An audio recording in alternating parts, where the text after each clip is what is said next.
the top, so how you feeling down there? Where did you think you could go? 'Cause everyone already knows it's 20 to 1. Yeah, so you better run. You got the world on its knees. You're taking all that you please. You want more, but you get nothing from me. You like the burden we bear. You love the hate that we share. You want more, but you get nothing from me. But it lasts.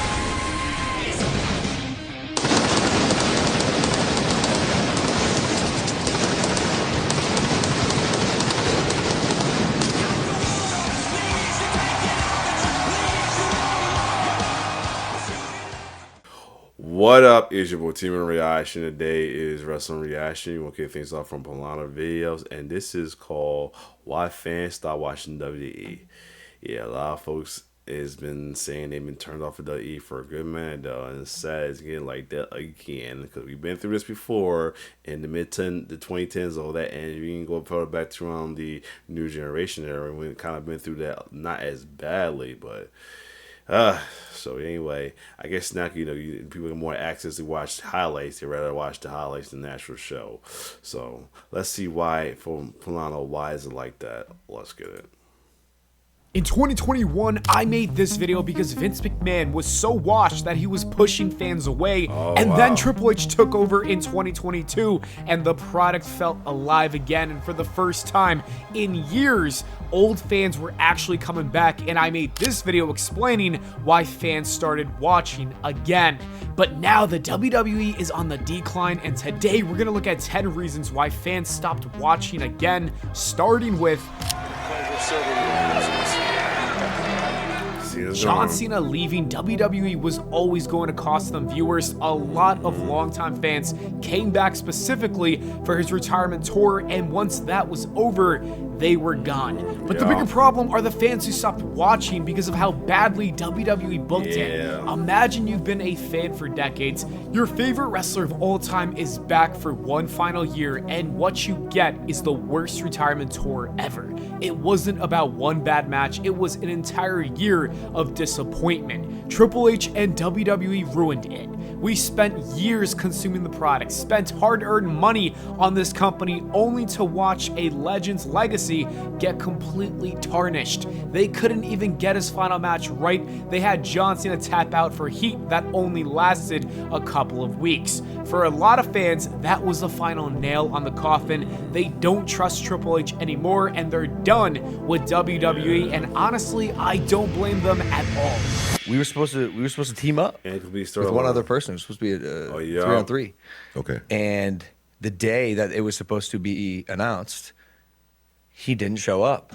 Sticking with John Cena, another reason his retirement tour flopped was because of the storyline that was never finished. The Rock and Travis Scott were the main names behind his heel turn, but Dwayne was reportedly never even supposed to stick around after it, and then Travis Scott just quit in the middle of the storyline because he didn't want to be a part of it anymore. The heel turn was so bad that they just retconned it on an episode of SmackDown. Think about how that makes a fan feel. It pushes you away from the product. And it's not just John Cena. Drew McIntyre started a Bloodline Hunter storyline in late 2024, and it looked like he was going to get revenge on the entire group for screwing him over, eventually leading to Roman Reigns at WrestleMania. And I think it was a very promising setup, and then they just dropped it. Triple H pivoted to a different direction for Roman at Mania, and Drew was left with nothing. Then you have R-Truth storyline that got dropped as well. After they let him go, fan outrage brought him back. He returned, he cut his hair, and he became Ron Killings. It was a serious character with a ton of potential, but then the WWE got bored and turned him back into a goofball. The same thing happened with Bayley and her split personality gimmick. People were invested in that. The promo packages were interesting, and then they kind of just forgot about it. These incomplete stories are killing the company. The fans are tired of investing in something that literally goes nowhere. Acknowledge me! But against Roman, they're babyface now, but still. We gotta talk about part-timers because it's killing WWE's viewership. In the Attitude and Ruthless Aggression eras, top stars showed up almost every week. You would get matches like this on a random episode of Raw or SmackDown. That does not happen anymore. Now, many top names show up a handful of times a year. Roman is WWE's biggest star, and we maybe see him 15 times a year. Brock Lesnar just returned, and he only wrestled 2 times since. AJ Lee's return got PG era fans excited to watch again, but we've barely seen her, and it turns out that she just signed a part-time contract. Randy Orton disappears for months whenever the WWE just does not have plans for him, which is absolutely insane.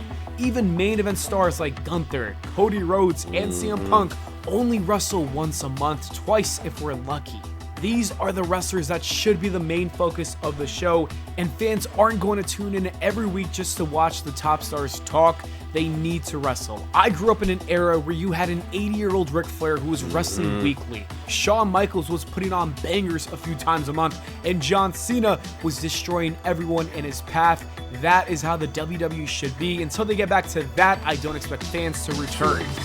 We managed to figure it out, and now I have to go get neck surgery. Yeah, injuries definitely killed a lot of the moments right there. Part-timers suck, and so do injuries. LA Knight, Kevin Owens, Dominic Mysterio, Chad Gable, Seth Rollins, and Sheamus are all injured, and this is nothing new. We've seen plenty of injuries over the last decade, but it does feel like more and more occur every year, and I think we can blame the style of wrestling in that ring. We saw way less injuries during the 80s, the 90s, and the 2000s because the wrestling was completely different. Back then, wrestlers were not performing high-risk moves like they do nowadays. This is becoming a real... Also, shout out, prayers up to Javon. I think he's doing good. Just had a little injury scare, but I think he's good now. Hopefully. Problem because people stop watching when top names get hurt. If the WWE wants less injuries, they need to go back to the wrestling style that we used to see. Seth Rollins' recent injury is a perfect example.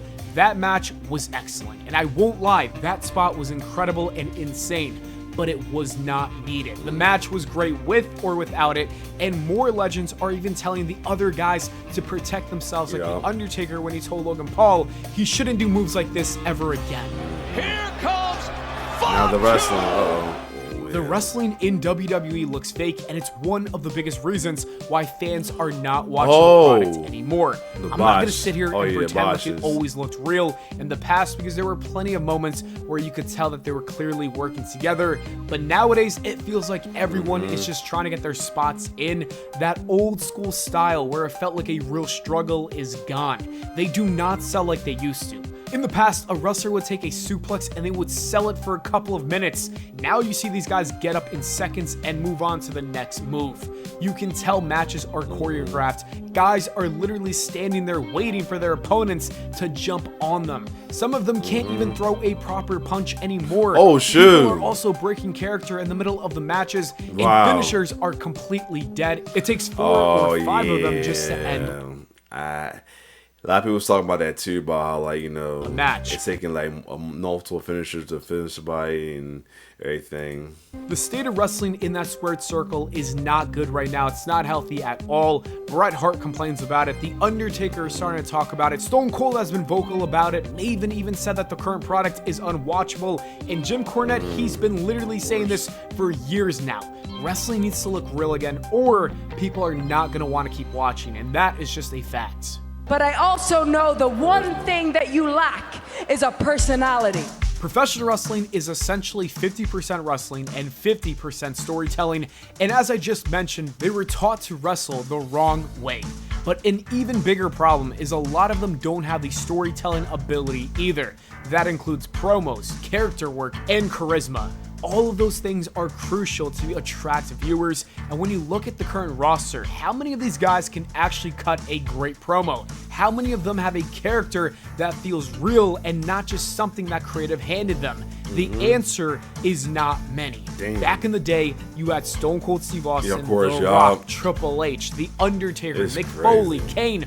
all on the same show. Every single one of them could grab a mic and hold an audience. Now, we're lucky if we get 2 or 3 people on the entire roster who can do that. And it's not entirely their fault. The WWE does not develop characters anymore. They develop catchphrases. They give someone a gimmick, slap it on a t-shirt, and move on.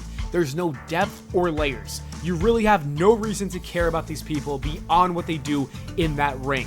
The wrestlers who do have charisma, your Punks, your Romans, and your Codys cannot carry an entire show on their own. So what we're left with every week is a roster full of great athletes who can't connect with an audience. And if fans don't connect with the characters, they're not going to keep watching. It is that simple.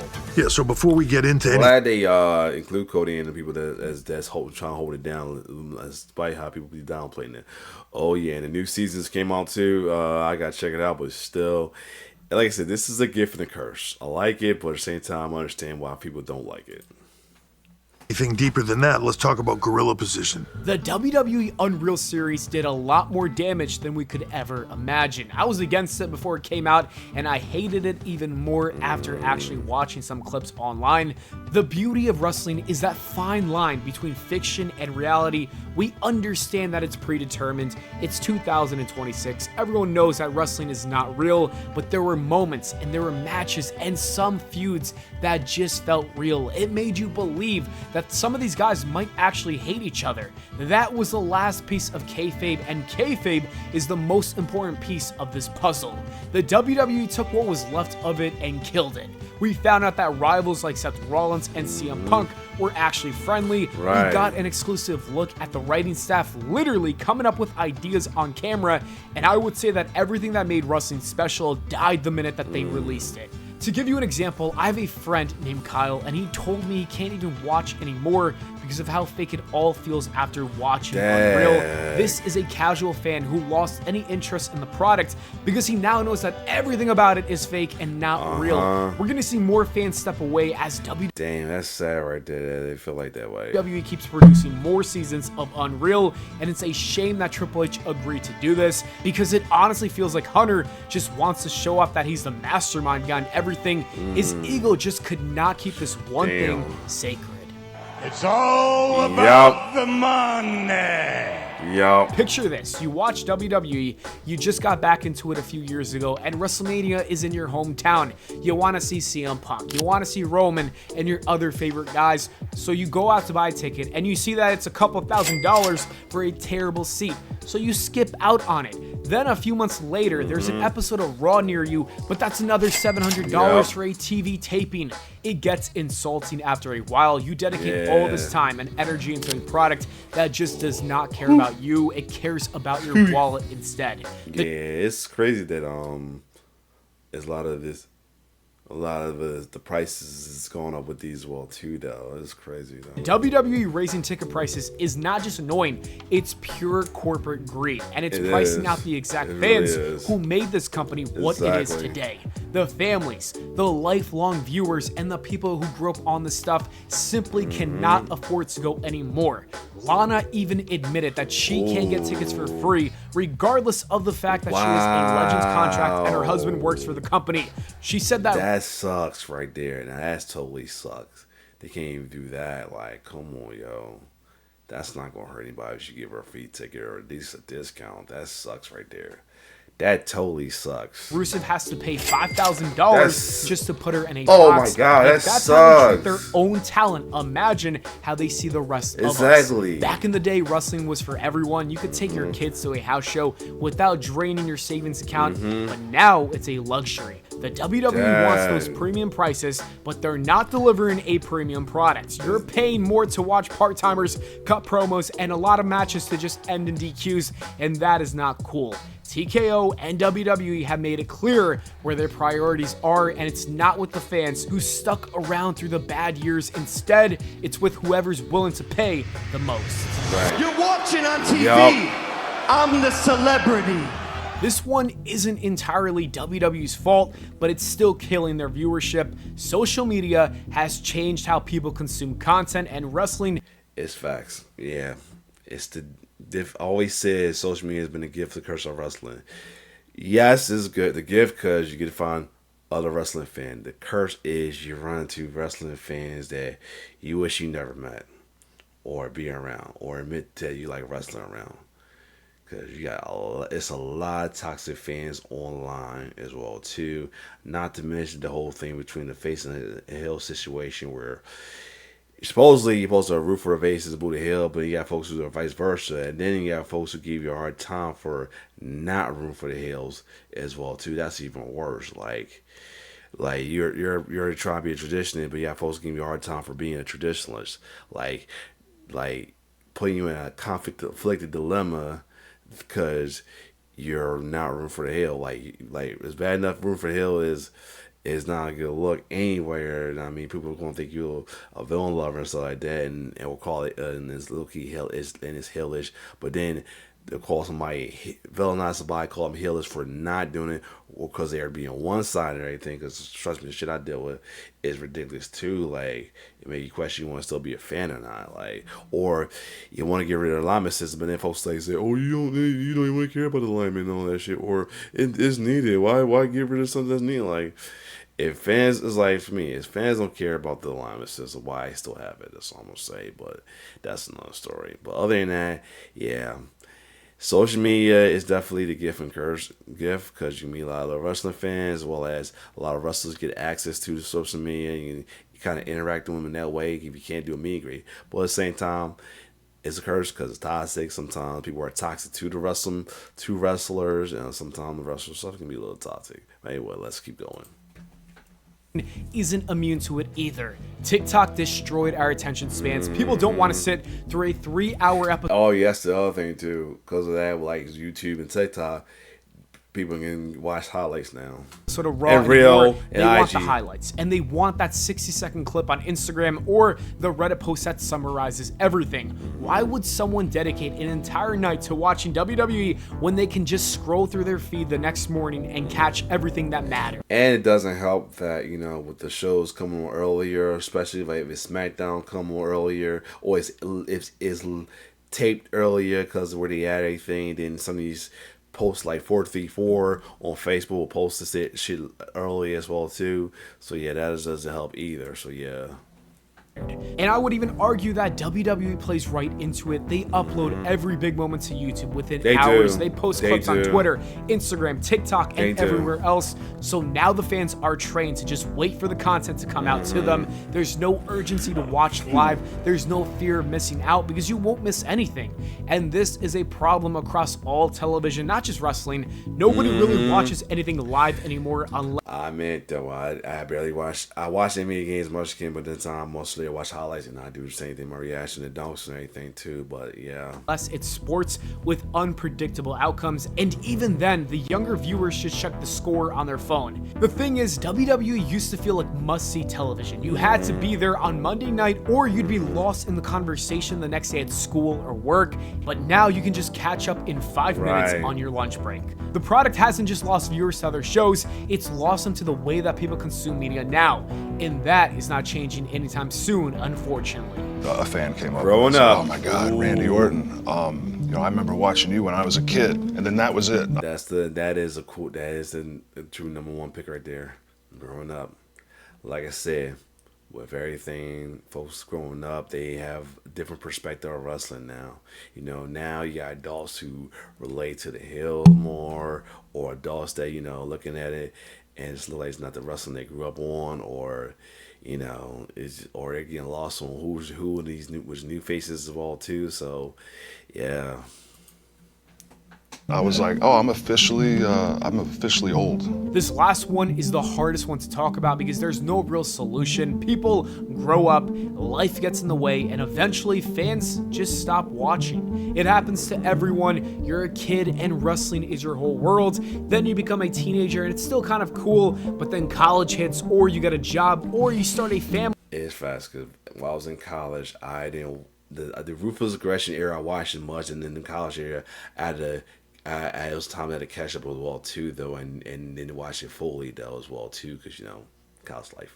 I did not start getting fully back in the name I got like college and everything as well too, and then now family life with the little one. I gotta limit it as well too, because one, I gotta watch on my phone or break it because I got gigs and stuff as well too, because I don't want the little one, because like I watched the little one watching it because he's getting a little rambunctious now. So yeah, it gets tough though. Family, and suddenly you just don't have the time to watch 3 hours of Monday Night Raw and SmackDown for another couple hours. It's not that you stopped loving it, it's just that life got busier and wrestling just unfortunately did not make the cut. The WWE used to survive this because new generations would just replace the old ones, kids would discover it, fall in love with it, and the cycle would continue. But that's not happening like it used to. Ticket prices are pushing families away. The product isn't kid-friendly enough to hook young viewers, but it's also not... See, that's the thing. See? And this is why you gotta have balance as well too. Sure, you can please the adult crowd. That's where Ruthless Aggression got the little advantage over the Attitude Era a little bit. It was about good balance. A good balance of some stuff for the older fans and stuff for the younger fans as well too. So yeah, right now everybody's trying to be, once the new era, Attitude Era. Well, why that sounds good, it's not always gonna work. It's not gonna work fully. Right? You still got the kids you gotta think about, and this is why there's another reason why I'm so against wrestling fans who have this FTK mentality. You know what I'm talking about as well too, or get a kick out seeing kids cry and all that as well too, because they feel like kids they don't need to be kids friendly anymore. This is like something this should be for us as well too. Only us, no, it should be for the both older generation and the younger generation too. And hence why that's why it should be a good message to root for faces and boo the heels as well too, to show the kids that for right from wrong as well too. Let them grow up and eventually either stay traditional like me or be a rebel like other people as well too though. So yeah, they gotta find a way to make a balance, right? That's why they shouldn't crap on Cody Rhodes so much. That's the other thing. Cody Rhodes is like most clean cut babyface that is kid friendly like crazy as well too. Just like Cena was as well too. They still need that type of babyface with Cody as well too. You don't have to even you have to be a champion. You still don't turn this whole land of heel to please the adult, because you got enough for the kids to enjoy it now. All of a sudden though, I mean, sure you may have Jay for a while, but other than that, he's not on the main event at the moment right now as well too though. And even the girls, like the folks been harping for on Bianca Belair heel turn, have her be what she was on NXT. While that sounds cool for some folks, we still have something for the kids as well too. So yeah, get off this FDK mentality, whatever you're in, and still think about the kids as well, including your own.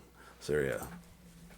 Edgy enough to keep adults interested. It's stuck in the middle and it's appealing to no one. Here's what I think WWE should do. They should make Raw the show for adults with edgier storylines, more intense matches, and TV-14 content. Then you can make SmackDown the family-friendly product that the parents can watch with their kids. Good. 2 different shows for 2 different audiences. And it kind of was like that. It kind of was like that in a way as well too. Remember, like I said, in the Ruthless Aggression era, the Raw was like the promo, more of a like the traditional wrestling with promos and all that. And they had some somewhat adult like edgier content going on as well too. And then you got SmackDown was like the slightly edgy but not, the Attitude Era was kind of like the same thing, slightly edgy because they bleep stuff out half because tape and everything, but still slightly edgy but a little bit kid friendly as well too. They had, I mean, that's why I feel like Cody should stay face match for SmackDown and be that as well too. Then Raw have Roman Reigns as the baby face for the adult, he's part time, or somebody like LA Knight, or somebody like even possibly a Braun Breaker down the line with Seth when he comes back as the adult baby face that pleases for pleasure for the adult fans as well too. Same with the women as well too. Have Bianca be the one look up for young little girls and everything going against the bad ladies like Jade, and then in Raw we got the edgier women like Rhea to please the adult as well too as well. So yeah, that's a little good idea what Pllana said right there, to be honest.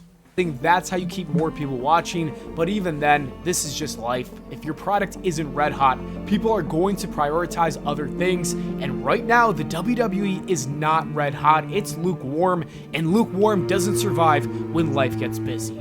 Anyways, that is it for the video, guys. Thank you so much for watching. I hope y'all enjoyed. If you did, please leave. Cool. I want to see the comments on this, to be honest. I'm going to turn this on. You might hear a little bit of sound of it. In 2021, yeah, I just want to see the comments on this, what people say about this. As well, don't forget 4 matches. Yeah. The limited matches does hurt a little bit too. Somebody say welcome to Triple H second reign. That kind of sucks to hear that right there. I can't watch that anymore. That's your Rennes put on Raw and SmackDown to fall asleep. Damn. Wrestling hasn't been watchable since the mid 2000s. These days, like watching the interactive series of ads. Damn it. Too much money, too many apps. Watching Old Age last night was 1,000,000 times superior. Like, we're getting back to the time where, everybody's saying watching a clip of a clip of Raw and all these stuff is 10 times better than watching a whole episode of SmackDown. We're back to this era, the stuff we dealt with in the mid 2010s and all that. Damn, man, Vince Man was in control. At least I used to watch live. Now Triple H is in control. And at first I started to watch live, then switched to highlights. Now I only watch highlights. Dang. As a wrestling fan who grew up nice, I've said the fact that it will never be the same spectacle once in. Okay, cool. Yeah, it's once the game is over. Smack. It's sad. It's like that. Like that, yo. And then the inconsistent storylines get frustrating. It almost got like how AEW was for a minute. I remember you said about that. Yeah, hopefully things start getting a little better as well too, though. Like, we get something better soon down the line. WrestleMania, hopefully after WrestleMania we get a refresh as well too. But other than that, if you like my reaction, like, share, subscribe to my YouTube channel. It's your boy T% and all fun love.